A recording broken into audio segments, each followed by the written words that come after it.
Okay, so I'm about to show y'all how to make this ball. Okay, so you want to take this and make it into this. Okay, so all you need is your ball. Now Michael has 3 different sizes of this ball. This one, I only put like 3 pictures in here. I don't get it if I'm only doing 1 picture. I put 3 pictures or 2 big pictures in a poem. This one right here, 2 pictures in a poem or just 1 picture. This one right here, just 1 picture. I don't even really like putting poems in here because it's too small. The words you can hardly read. Okay, so, and then you can also put them in these right here. The flat ones, but I normally don't buy these. I've been using these for the Mickey's Angels, but that's it. Um, okay, so you have to excuse my little workspace. My apartment moved into an apartment with bigger, more rooms, but it's got smaller work areas, and I get stuck in this little teeny room. But it's all good. It's working for now.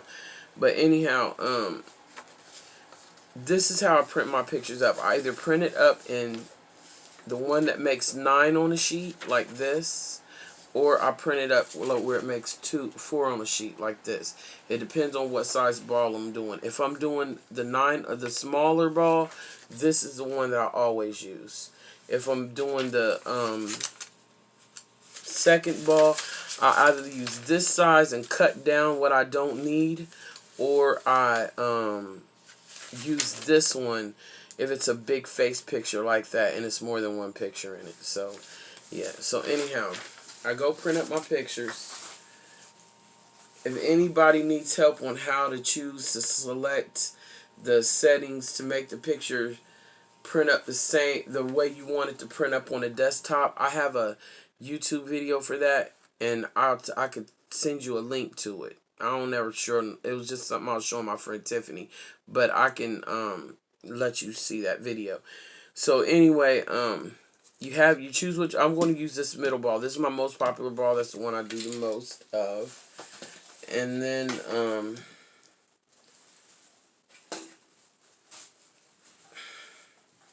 you'll need this right here is a stake from a tent. If you got one outside in the garage, just go grab one. But you need something that's got an L on it. Something that's like this, that's shaped like this. And then, I don't know if it's some crafting tool that you can get. I don't know. But if I ain't got spending money, this is what I'm using, right? Some tissue paper. And you need some paint brushes. You need some paint. You need some decoupage. And these little things. These little, pop dot adhesives. I love them. Okay, so now how you put the ball thing in there is these right here. I'm going to use all 3 of these balls, these pictures in one ball. And so usually I would just put these in, I'm putting in a big ball for my niece so she can give to her son to keep forever because his father passed away this year. But for my niece, I'm going to just put a mommy ball where it shows a picture. And this is also going to be maybe a big ball too. But I'm going to just show you how to get one of these pictures in here.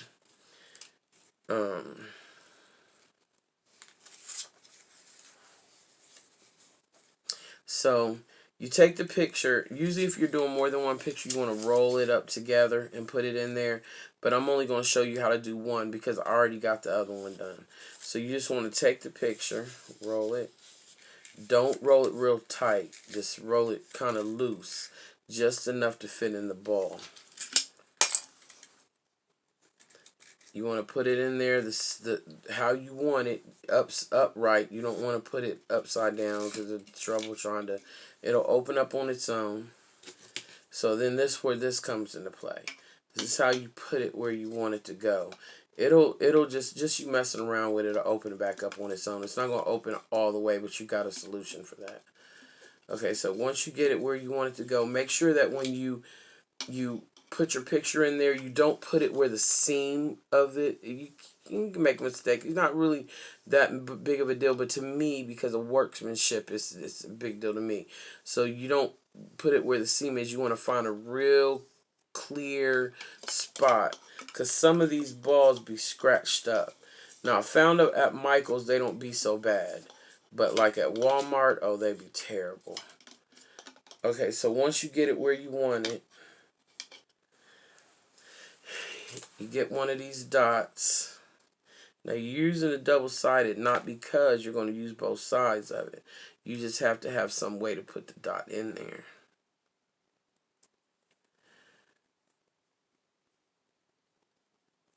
And so you stick it on the end of the little stick, right?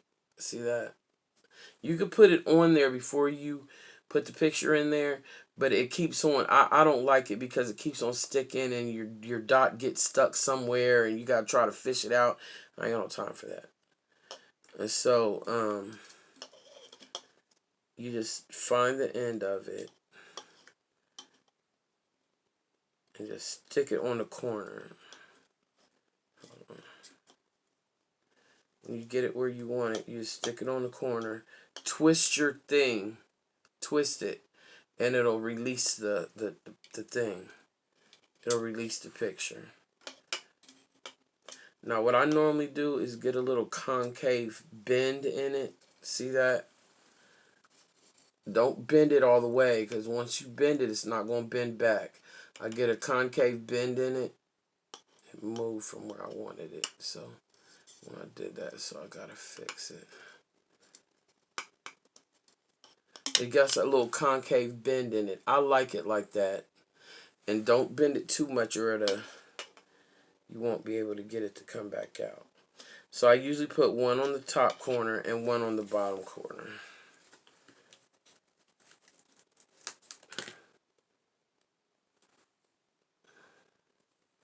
So when you put it on the top corner, you want to use the L side. You stick it in there and you're able to snag that top. I try to put them across from each other, not both of them on the same side of the picture. I try to put one diagonal. See, and then it stays in there. See that? Okay, so now, since you got that in there, all you do is you stuff your ball with tissue paper. But because I'm about to put another picture in the back, I don't want to stuff this one yet. So by the magic of TV, I already did one where I put both pictures in there, right? So then you just take some tissue paper. And the reason why I do this is because if before I found the dots, this is all I used to use. It's just tissue paper. But then I found that if I dropped them, that they would move a little bit. And I want people to get a quality product. So I had to try to find a solution for that. So I just go ahead and stuff it. You probably need maybe about 4 or 5 pieces of tissue paper when it's only one picture in there. And then, well, about 4 or 5 pictures of paper. But you want to watch your pictures, because if you stuff it too tight, you can bend your pictures up. And then you got to go in there and try to pop it out without messing it up. And it's a big hassle. You want to try to just do it right. Take your time and do it right. Okay, so you want to make sure your picture ain't moved. And then when it gets almost full, I start doing half pieces. For some reason, it just works better. Okay. Now this, I'm not really sure if the dots alone can hold these pictures with people dropping them on the ground and all that. I haven't demonstrated that or experimented on that yet to see. But because I'm doing these bulk and I'm sending them in the mail, I wanted to make sure that it looks like it did when I put it in the box when they receive it. So you want to puff your paper up just a little bit, and you got your paper in there. So this is what you'll have. You'll have a picture with 2 things in it. And so anyway, back to the tissue paper. So I still put it in there like an extra security measure, you know, a stability measure, because I don't want it to move around in shipping, or I don't want it to somebody drop it and then the picture moves, you know, and then here you are looking like half-ass, you know. Excuse my language. Anyway, so once you got that done, you want to choose what color you want to use for your paint. Now I have, some people got those little sticks they stick down in the styrofoam, and I'm not doing all that. All I have is my paintbrush jar. I have a whole bunch of these. I have tons of paintbrushes. And these are just some straight things. Like this is actually incense that I use to decorate in the front room. They don't even smell like nothing. They just look like incense. I stick them in there and I use them for holding the wet thing because you don't want them to touch. And these right here, they go down some, so they move a little bit, so you put more in a container. And so that's what I use for that. So what you do is I usually cover my ball with sponge. And the reason why I use sponge, because on this slick surface right here, the sponge, the brush is just going to leave a whole bunch of brush stripes. You got to keep going back and doing it over. Well, with this you don't have to. So all you have to do is pick what color you want to have. Their wedding was red, black, and white. So I think I'm going to do a red ball.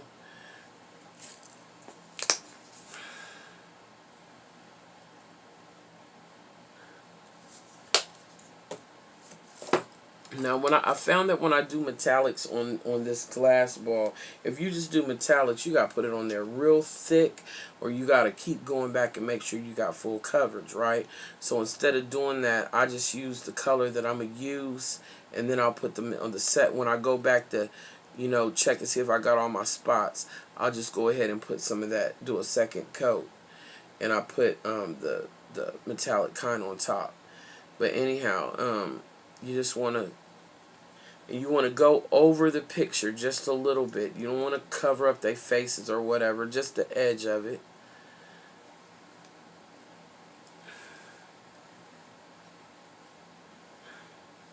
See how even the paint goes on there? You don't have to worry about going back and seeing all these brush strokes when you're done.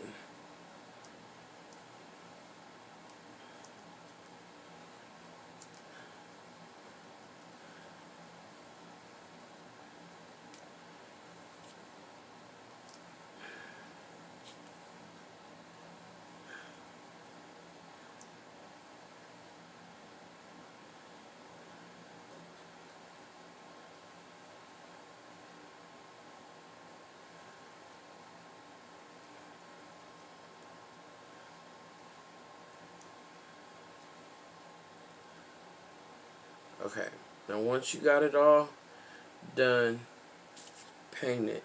You just want to set it to the side and let it dry.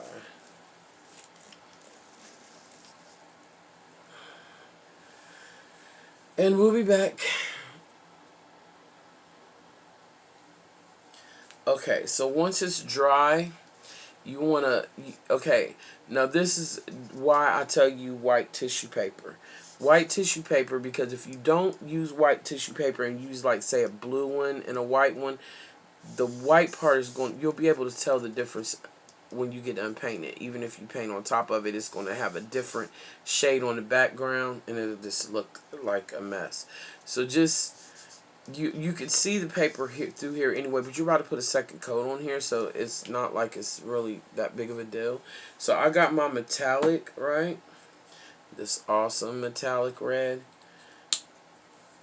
and I'm going to just put that on top.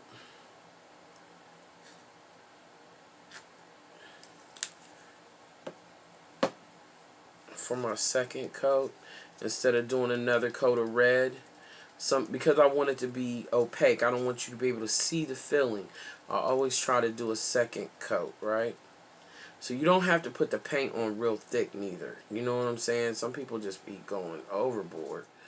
Okay, so you don't have to put the paint real thick. You just go over what you just painted again. The more paint that you use, the more stippling you're going to get, and that means it's not going to be real even. It have a whole bunch of little dots. You don't want that, so Be careful about how much paint you use.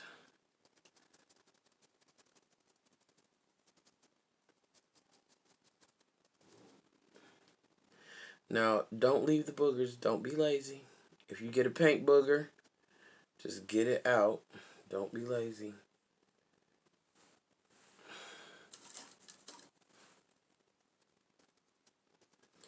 Work craftsmanship means something. You know, sloppy work, it's not professional. You know what I mean?